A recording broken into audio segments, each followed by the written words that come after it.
boss, andito kami sa 34J. Yung nag-i-easy, yun yung ano sa kitchen.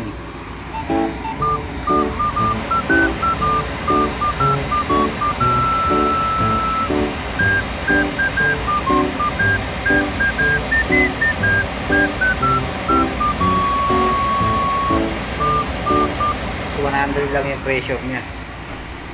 Ayan. Mababa yung karga niya. Sa malamang mayroon po siyang leak. Kailangan po yun ang hanapin. Baka nasa indoor.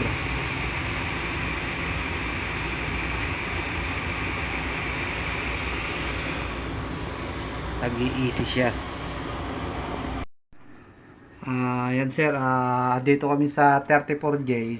Sa outdoor ako kanina nagtingin. Wala akong nakitang pinaka parang langis doon. Pero nung lumipat ako dito sa may indoor niya, dito ako may nakita na bakas nung mayroong leak. Yan sir, kung mapapansin nyo, sobrang kintab ng tubo. Yan sir. Ayan o.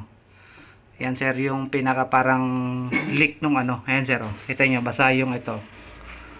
Ayan o. Ayan o. Basa yung tubo niya. Tapos itong 1/4 niya, ganun din. Ayan o.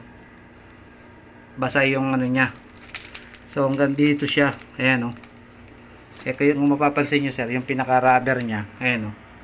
Halos mamasa-masa. Ayan o.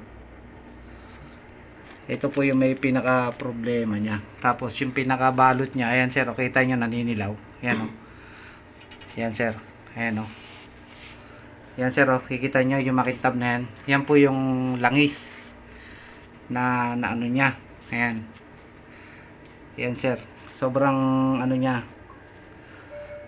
Hindi ako nagkakamali.